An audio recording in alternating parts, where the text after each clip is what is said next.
সূর্যের তীব্র তাপের বিরুদ্ধে লড়াই করে চলা দুষ্কর, তবুও বেঁচে থাকার বাস্তবতায় থেমে নেই শ্রমজীবী মানুষের জীবন সংগ্রাম।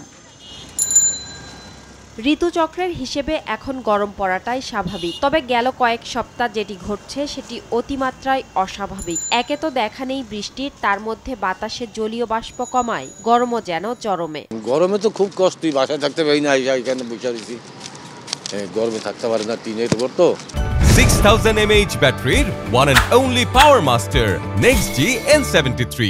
বলার কিছু নাই, যে পরিমাণ গরম আমাদের, এই গরমের ভিতরে মনে করেন আমরা কতক্ষণ চালাই, আবার কতক্ষণ বসে থাকা লাগে গাছের ছায়ায় গিয়ে, ঠিকমতো গাড়ি চালাইতে পারি না। তবে কষ্ট বেড়েছে খেটে খাওয়া দিনমজুরদের। যেখানেই একটু ছায়া সেখানেই খুঁজছেন প্রশান্তির মায়া। তবে গরমের হাওয়া পৌঁছে গেছে ছায়াতলেও। অনেকক্ষণ পরে দেখা যায় কি মাথা ঘুরে অনেক ইয়ে হয়ে যায়, পরে আমরা ঠান্ডা পানি খেয়া বিশ্রাম নেই এক গাছের ছায়া বইয়া থেকে। আমি 5-7 দিন অসুস্থ ছিলাম, 5-7 দিন পরে আজকে গাড়ি নিয়ে বাইরে আইছি।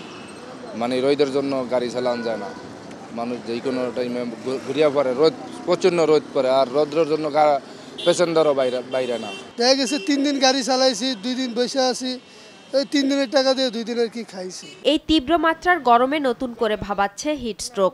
মূলত শরীরের স্বাভাবিক তাপ নিয়ন্ত্রণ ক্ষমতা নষ্ট হয়ে তাপমাত্রা 104 ডিগ্রি ফারেনহাইট বা এর বেশি হলেই হচ্ছে এই তাপজনিত অসুস্থতা। দেশে এখন পর্যন্ত হিট স্ট্রোকে মৃত্যু 30 জনেরও বেশি মানুষের। এই অসুস্থতার লক্ষণ মাংসপেশিতে ব্যথা, অতিরিক্ত দুর্বলতা, ঠোঁট মুখ শুকিয়ে যাওয়া, রক্তচাপ কমে যাওয়া, চোখে ঝাপসা দেখা, মাথা ব্যথা, বমি বমি ভাব, আর এসব কারণে জ্ঞান হারানোর সঙ্গে ঝুঁকিও থাকে মৃত্যুর। আর এসব লক্ষণ দেখা দিলেই তাৎক্ষণিক রোগীকে ঠান্ডা স্থানে নেয়ার পাশাপাশি ভেজা কাপড় দিয়ে শরীর মুছে দেয়া, মাথায় পানি ঢালা, প্রচুর পানি বা খাওয়ার স্যালাইন খাওয়ানোর পরামর্শ দিচ্ছেন চিকিৎসকরা। হিটস্ট্রোকের সময় কিন্তু শরীরের তাপমাত্রা, ভিতরে তাপমাত্রা বেড়ে যাবে, তারপর ডিহাইড্রেশন হবে, শরীর থেকে পানি বের হয়ে যাবে, লবণ বের হয়ে যাবে, তখন কিডনির উপর এফেক্ট করবে, তখন অজ্ঞান হয়ে যেতে পারে, মৃত্যুর আশঙ্কা থাকে। সেই জন্য আমরা বলি যে অযাচিত কারণে ঘর থেকে বেরোবেন না, বিনা কারণে ঘর থেকে বেরোনোর দরকার নেই।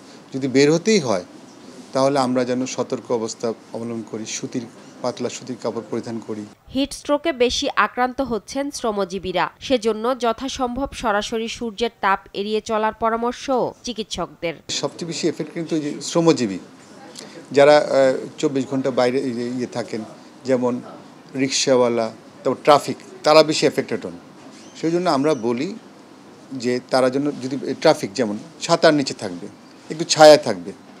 রিক্সাওয়ালা যখন যদি খারাপ করে তখন একটু রেস্ট নেবে, তাদের তো জীবন অবলম্বন করতেই হবে, জীবন ধারণ করতে হবে, এগুলো পেশা তো আর বা ঘরে বসে থাকলাম না, যেন খারাপ লাগলে সঙ্গে সঙ্গে। হিট স্ট্রোক মানে স্ট্রোক না, ব্রেন স্ট্রোক না। এই যে মানুষের ভুল ধারণা, এই যে শরীরের তাপমাত্রা ভিতরে বেড়ে যাচ্ছে, পানি বের হয়ে যাচ্ছে, লবণ শূন্যতা, সেজন্য আমরা বলি যারা রিক্সা চালক বা শ্রমজীবী মানুষ তারা যেন ঘন ঘন পানি পান করে। অবশ্যই সেটা ঘর থেকে আনলো, বোতল থাকলো, বাইরের যে পানীয় পাওয়া যায় সেগুলো যেন না হয়। তার ফলে কিন্তু এই সময় যে বাইরের গরমের সময় বাইরের পানীয় পান করছে, তার মধ্যে ডায়রিয়া বেড়ে গেছে।